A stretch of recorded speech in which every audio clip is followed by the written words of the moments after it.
Assalamualaikum warahmatullahi wabarakatuh. Halo teman-teman, nama saya Alisa Novalisa dari jurusan Akuntansi Sekolah Tinggi Ilmu Ekonomi Makassar Mojo. Pada kesempatan kali ini, saya akan menjelaskan teman-teman tentang materi dari Pancasila dalam Stats Fundamental Norm pada mata kuliah Pancasila dan Kewarganegaraan, dosen pengampu Padi SCMM.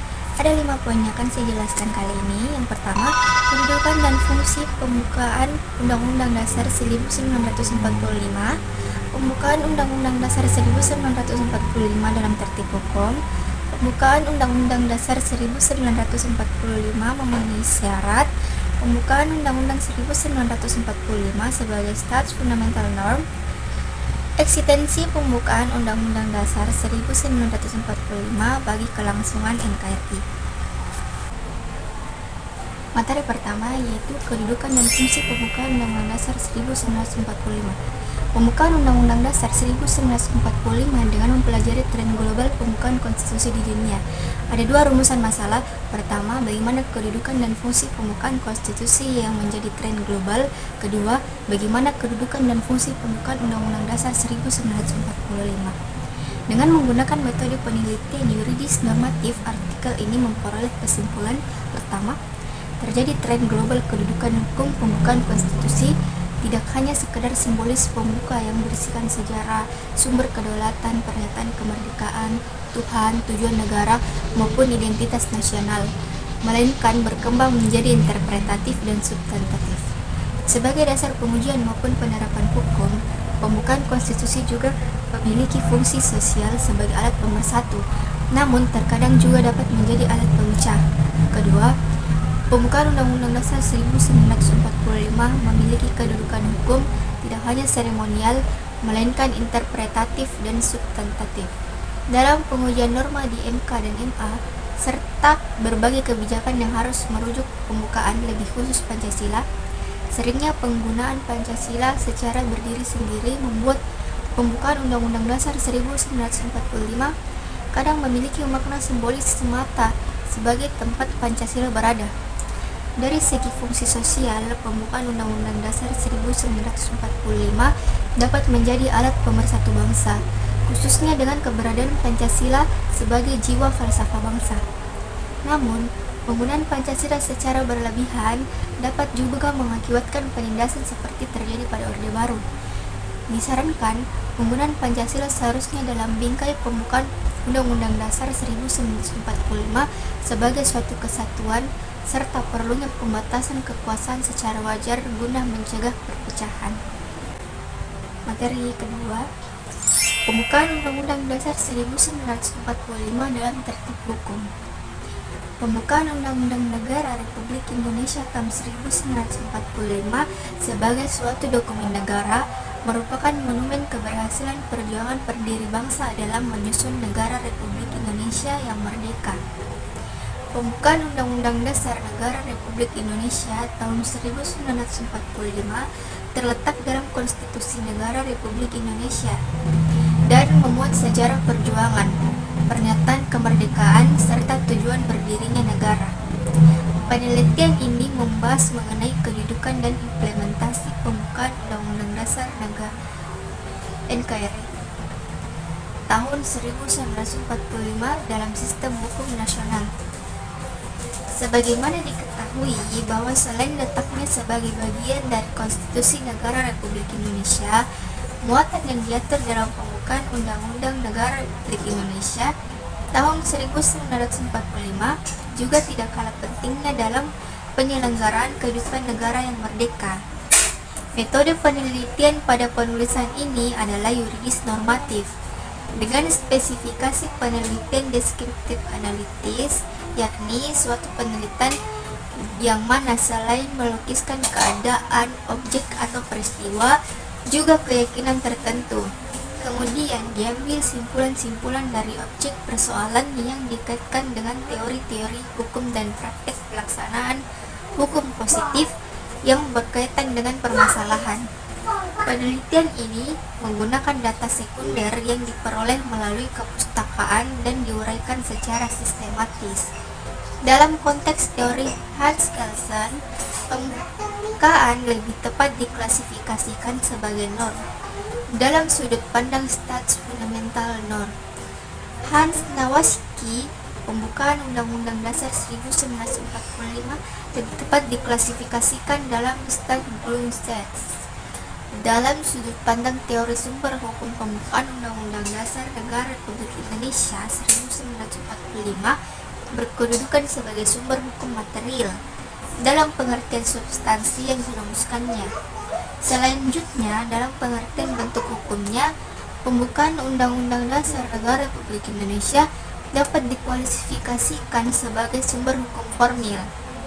Internalisasi pembukaan Undang-Undang Dasar Negara Republik Indonesia tahun 1945 adalah dengan menempatkan nilai-nilai yang terkandung dalam pembukaan Undang-Undang Negara Republik Indonesia tahun 1945 sebagai sumber inspirasi, sumber rujukan, dan kaidah penilai norma kritik dalam pembentukan peraturan perundang-undangan.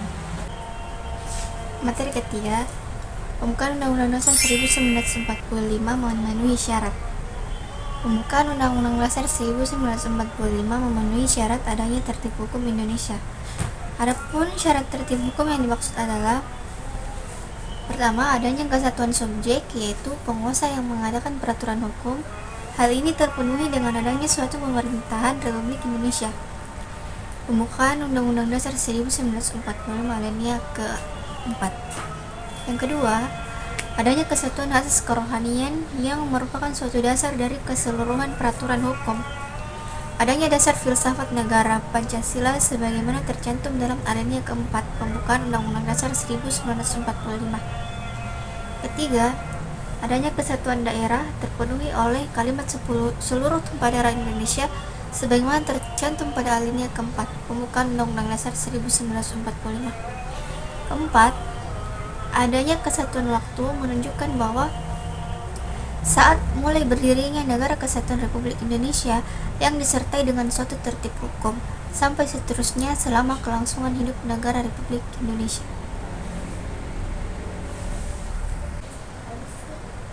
Materi keempat, pembukaan Undang-Undang Dasar 1945 sebagai stat fundamental norm. Pembukaan Undang-Undang Dasar 1945 memiliki kedudukan sebagai pokok kaidah negara yang fundamental atau stats fundamental norm. Artinya, pembukaan Undang-Undang Dasar 1945 memberikan faktor-faktor mutlak bagi tertib hukum Indonesia. Sumber hukum tertinggi, lebih tinggi dari batang tubuh Undang-Undang Dasar 1945. Unsur-unsur mutlak dari pokok kaidah negara yang fundamental antara lain: menurut sejarah terjadinya pembukaan Undang-Undang Dasar 1945 ditentukan oleh pembentuk negara dan terpisah dengan batang tubuh Undang-Undang Dasar 1945. Pertama, pembentuk negara PPKI yang mempunyai kualitas dan kedudukan sebagai pembentuk negara menegakkan kemerdekaan dan mendirikan Negara Republik Indonesia. Yang kedua, setelah terbentuk Negara Republik Indonesia, dibentuklah batang tubuh Undang-Undang Dasar 1945. Dari segi isinya, pembukaan Undang-Undang Dasar 1945 memuat dasar-dasar pokok negara. Yang pertama, dasar tujuan negara, baik tujuan maupun tujuan khusus, termasuk pernyataan kemerdekaan bangsa Indonesia. Yang kedua, ketentuan diadakannya undang-undang negara. Yang ketiga, bentuk negara. Keempat, dasar filsafat negara atau asas kerohanian negara. Tersimpul dalam rumusan Pancasila pada alinea keempat pembukaan Undang-Undang Dasar 1945. Menurut prinsip hukum, pembukaan Undang-Undang Dasar 1945 memiliki kedudukan hukum yang tetap, tidak bisa diubah-ubah, karena makna kandungan pembukaan Undang-Undang Dasar 1945 adalah pokok-pokok pembentuk negara dan pemerintah Indonesia. Kedudukan pembukaan Undang-Undang Dasar 1945 dengan pasal-pasalnya. Yang pertama, terpisah dari sebagai pokok kaidah negara fundamental serta lebih tinggi dari batang tubuh dalam hal tertib hukum Indonesia. Yang kedua, pembukaan Undang-Undang Dasar 1945 mengandung pokok-pokok pikiran yang harus dijabarkan ke dalam pasal-pasal Undang-Undang Dasar 1945. dalam penguasa hukum dasar negara baik yang tertulis maupun tidak tertulis. Meskipun pembukaan Undang-Undang Dasar 1945 memiliki kedudukan lebih tinggi dari batang tubuhnya, tetapi tetap berkaitan dengan batang tubuhnya. Materi kelima, eksistensi pembukaan Undang-Undang Dasar 1945 bagi kelangsungan Negara Kesatuan Republik Indonesia. Eksistensi pembukaan Undang-Undang Dasar 1945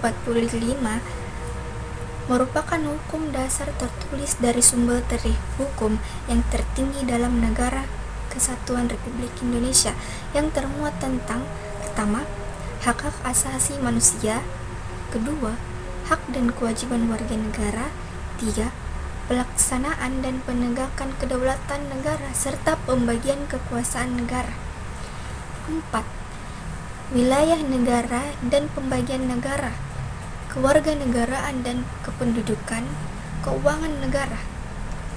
Sebagai peraturan negara yang tertinggi, Undang-Undang Dasar 1945 menjadi acuan dan parameter dalam pembuatan peraturan-peraturan yang ada di bawahnya. Oleh sebab itu, peraturan perundang-undangan yang ada tidak boleh bertentangan dengan Undang-Undang Dasar 1945. Undang-Undang Dasar 1945 dapat memuat ketentuan-ketentuan pokok saja sehingga dapat menyesuaikan dengan perkembangan zaman. Namun demikian, pada awal masa reformasi ada sidang umum MPR tahun 1999, Undang-Undang Dasar 1945 mengalami suatu perubahan dengan adanya amandemen Undang-Undang Dasar 1945. Undang-Undang Dasar 1945 dinyatakan sebagai hukum dasar yang sah dan berlaku di Indonesia sejak ditetapkannya pada tanggal 18 Agustus 1945 oleh PPKI atau Panitia Persiapan Kemerdekaan Indonesia. Rumusan Undang-Undang Dasar 1945 sebenarnya menggunakan rumusan hasil sidang BPUPKI yang sudah mengalami perubahan dan menyempurnakannya dan ditetapkan pada sidang PPKI. Undang-Undang Dasar 1945 terdiri dari 3 bagian, salah satunya yaitu pembukaan, terdiri dari 4 alinea. Selesai deh.